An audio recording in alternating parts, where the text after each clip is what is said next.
Qatar की court of appeals का एक बड़ा निर्णय। भारतीय नौसेना के 8 अधिकारी जो पिछले वर्ष सितंबर से कतर की जेल में बंद हैं देहरा एस्पियोनाज केस में, अब उनको फांसी की सजा नहीं होगी। और भारत के लिए कूटनीति की दृष्टि से भी यह एक बड़ी विजय है। हाल ही में COP28 में प्रधानमंत्री नरेंद्र मोदी के कतर के अमीर से खास अलग बातचीत भी हुई थी और भारत लगातार अपने नागरिकों को सुरक्षित भारत लाने का प्रयास कर रहा है। भारतीय नौसेना के रिटायर्ड 8 अधिकारी, जिसमें 7 अफसर और 1 सेलर हैं, वो लगातार काम कर रहे थे एक कंपनी में, देहरा कंपनी में, जहां उन पर बेबुनियाद, जिस तरह की बात की गई कि बेबुनियाद आरोप लगे एस्पियोनाज के, और उसके बाद उनको मृत्युदंड की सजा मिली थी। लेकिन बड़ी खबर इस समय यह है कि उन्हें मृत्युदंड नहीं दिया जाएगा। और मेरी सहयोगी ऐश्वर्या पालीवाल हमारे साथ जुड़ रही हैं ताजा जानकारी के साथ। ऐश्वर्या, भारत के लिए बड़ी राहत की बात है कि भारतीय नौसेना के ये जो रिटायर्ड अधिकारी हैं, इनको मृत्युदंड नहीं दिया जाएगा, लेकिन आगे की अब क्या कार्रवाई?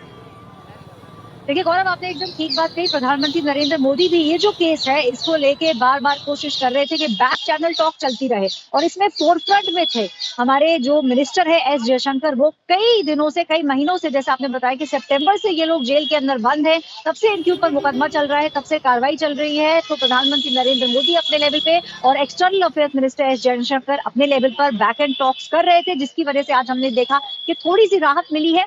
जो एमईए है वो इस समय बातचीत कर रही है, जो लॉयर्स है वहां पे उनसे, और जो फैमिली है उससे लगातार कांटेक्ट में है। अब देखिए, देखना होगा कि अगली तारीख क्या मिलेगी। कोशिश की जा रही है कि जितने भी इल्जाम इन लोगों पे लगाए गए हैं, कहीं ना कहीं उन सब इल्जामों को खारिज किया जा सके और इन लोगों को वापस हिंदुस्तान लेके आया जा सके। अगली कार्रवाई जो होगी वो इसी के तहत आगे जो कार्रवाई जो बढ़ाई जाएगी वो होगी। और एस जयशंकर जो है वो इस समय फैमिली से बात कर रहे हैं, और कतर में भी उन लोगों को सांत्वना दी जा रही है कि आपके साथ पूरा देश, प्रधानमंत्री नरेंद्र मोदी और सब लोग खड़े हैं। और कोशिश यही की जा रही है गौरव कि इन लोगों को आप सुरक्षित वापस हिंदुस्तान जल्द से जल्द लेके आया जा सके।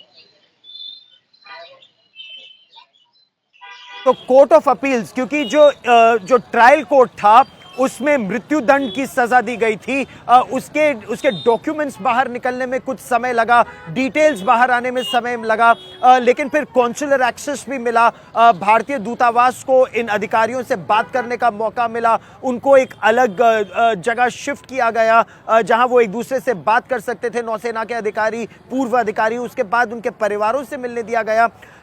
अब जब अपील्स कोर्ट में यह तय है कि उन्हें मृत्युदंड नहीं दिया जाएगा, यानी सजा कम की गई है, क्या उम्मीद करें कि कतर के जो अमीर हैं वो उन्हें माफ कर देंगे, उनको भारत लाने का रास्ता साफ हो पाएगा आने वाले समय में? देखिए बिल्कुल गौरव, कोशिश यही की जा रही है, लेकिन देखिए कोर्ट है कतर का, तो कहीं ना कहीं एक मुकदमा लड़ना पड़ेगा। जो नेक्स्ट कार्रवाई होगी, इमीडिएट जो नेक्स्ट स्टेप है वो है कि मुकदमा लड़ना पड़ेगा, दस्तावेज इन लोगों को देने पड़ेंगे सामने, और एक एक पॉइंट को खारिज करना पड़ेगा जो जो इल्जाम इनके ऊपर लगे हैं।